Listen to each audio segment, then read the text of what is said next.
People ask me all the time, what do I want my legacy to be? I don't care.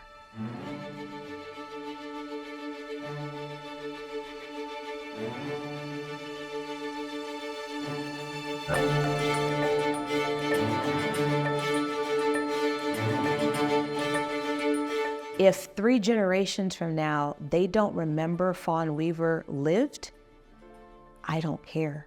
And that's the interesting thing, because I'm so passionate about cementing the legacy of Nearest Green, but I don't actually care about people remembering me.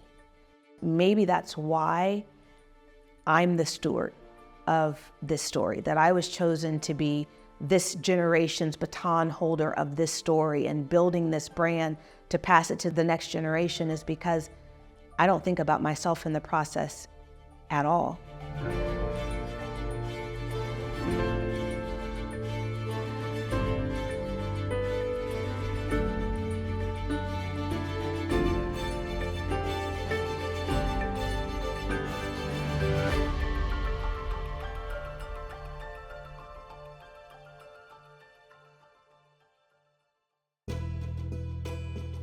As a kid, I don't know that I would say I was entrepreneurial.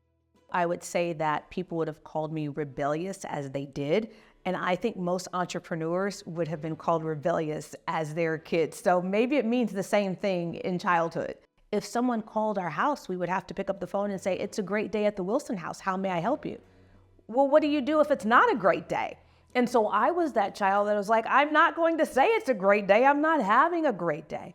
And so there was just a nonstop battle with myself and my parents. And at the age of 15, they had a new baby girl, and they wanted to have an opportunity to raise her without there being a negative influence in the house.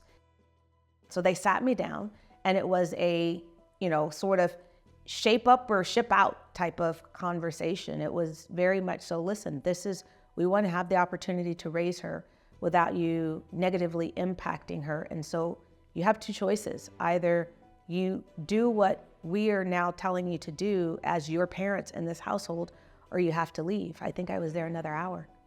My mom says she remembers me leaving out with a backpack and a lunch pail. When I left home at 15, I dropped out of high school not too long after. And so I found myself at a place called My Friend's Place. And it's for young people. And then the only place that had a bed for me was Children of the Night. When I turned 18, I could no longer be at Children of the Night.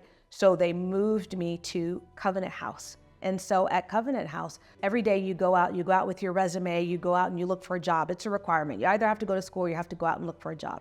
I went out the very first day, and I came back, and we have these campfire things that you would do. And everyone around the campfire was lamenting about how hard it is to find a job. And they went out and they put out this and that and this and that. And I sat there silent, because I went out and came back with 4 jobs. And I sat there and I was like, okay, I'm different. Beginning my first business at 18, I started with 2 clients, both paying me, I think, $5,000 a month. I thought I was really rich.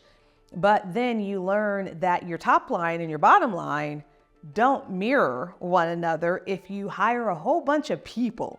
And I think I had, like, between part-time and full-time, like 10 people working with me, and I only had 2 accounts. And so it was very quickly before that ended up getting pared down to just me, right? Which is what most PR firms are when they're beginning.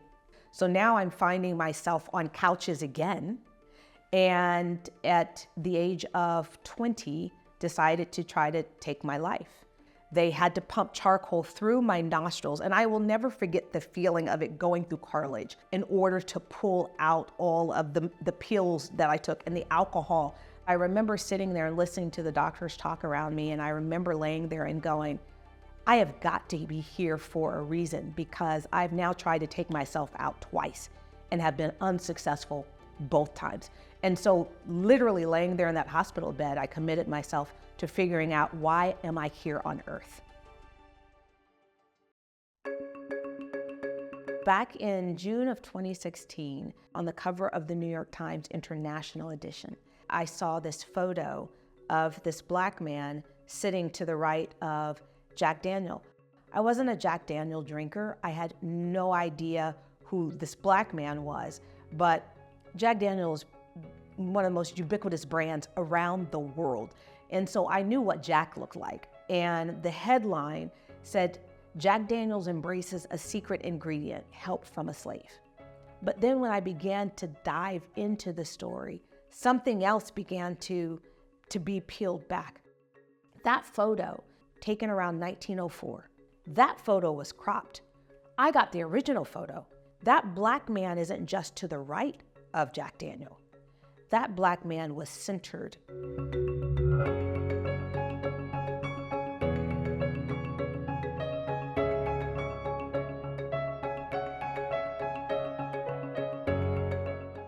So even though we don't have a photo of Nearest Green, the person who he ceded the center position to is Nearest's son, George Green. Nearest Green was not only the teacher and mentor of a young Jack Daniel, he was the first master distiller for Jack Daniel Distillery. And Jack Daniel Distillery's original distillery number was distillery number 7. Nearest Green is the only known master distiller to ever operate at distillery number 7. I thought, if we can prove this, this changes everything. Because for African Americans for so long, the way that we have seen ourselves or the way that we've been portrayed is that these enslaved people came in and they were uneducated. That is not true.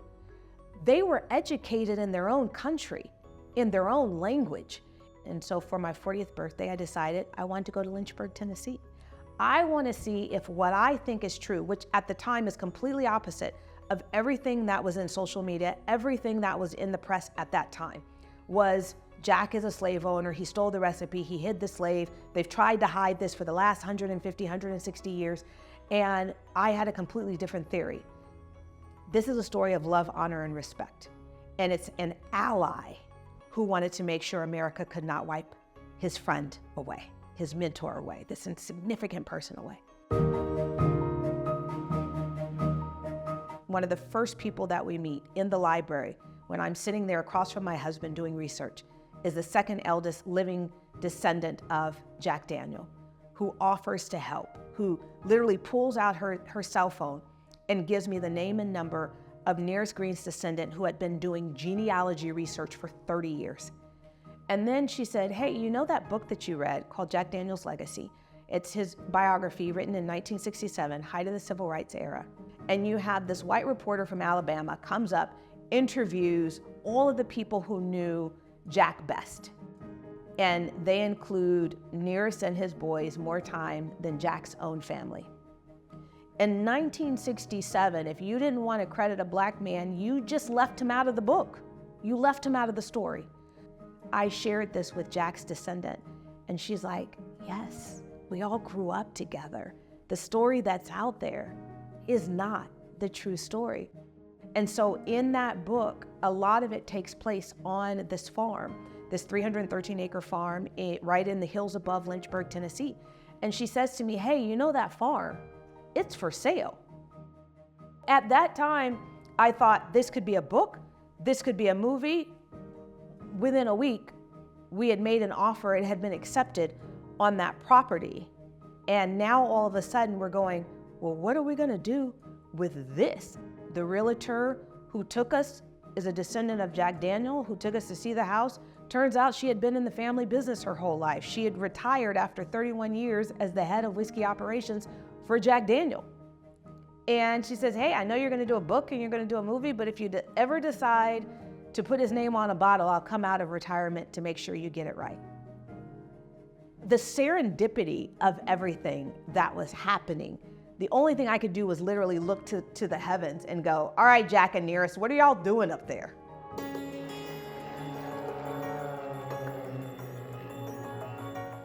What helped me to find my purpose or allowed me to live so that I could live in my purpose is the same reason we are talking about Nearest Green's legacy today. Because the only difference between Kentucky bourbon and Tennessee whiskey is what Nearest Green taught: charcoal filtration. Truly, it was the same charcoal being utilized to purify my body after a second attempt at my life. When we began this, we knew that there had never been an African American, a Black American, to succeed in founding and leading a spirit company in the history of American spirits. Now, mind you, American spirits have been in our country for over 400 years, and never once was there a Black American that had ever succeeded. We have a lot more money these days, and so our buying power is strong. And as our buying power has gone up, we've become the face of all these brands, but we didn't own it. And so the question was, why? And I didn't have that answer, but what I knew is this industry wasn't set up for me to succeed. So every time someone would give me advice, I would completely disregard it and do the opposite. So everyone told me, you should start in one state, build over the next 4 years or so in that one state, and then try to pick up the states that are adjoining it. I went to my chief business officer and I said, I want to be in all 50 states by the end of the first 2 years. Why? Because there's a reason that strategy has failed us. Even investors that I have brought in were like, Fawn, why would you invest so much in a distillery when none of these other bourbon brands are spending that kind of money, put all that money into marketing? And I looked at it and said, the home place for Uncle Nearest Green Distillery is going to become the best marketing tool that we had. So I announced, we're going to spend $50 million on building out a distillery. We weren't even 2 years old. People are like, this woman is crazy. Like, legitimately, this woman is crazy. She has no idea what she's doing. She's going to fail. And quite frankly, if you look at the moves I was making, I should have failed. But they were the right moves. And so we were able to transition very quickly every single time an obstacle had come our way, because we owned the land, which meant we truly owned the brand. And so many of the bourbon companies that have come before us that sold, they didn't sell because those founders wanted to. They sold because they had to, because they ran out of enough money to be able to lay down enough bourbon. And for us, we began investing in assets so early, bourbon goes up. So if I put it in at $750 in the barrel and I can sell it a few years later at $1,600, guess what? I can find investors to invest in that. I can find banks to invest in that, because that's real property. This land is real property. These buildings that we have built, real property.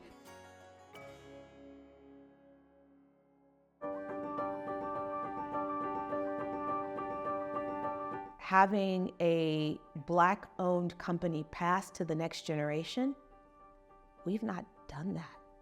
Every generation of Black Americans have started from scratch. Every single one. And now we have the opportunity to set the next generation up to not have to start from scratch.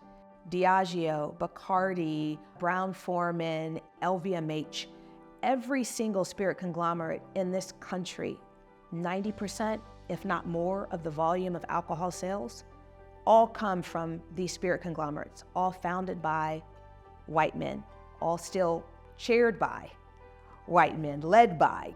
And so having the opportunity to build a spirit conglomerate, the very first ever to be built by a person who was not a white male, that can't happen with just Uncle Nearest.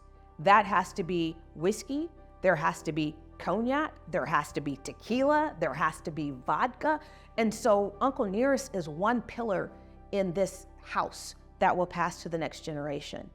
This industry has an over 99% failure rate for new brands that launch. I'm one of the 1% to succeed. It would have been so easy to sell it for $1 billion and just go, I'm just gonna rest.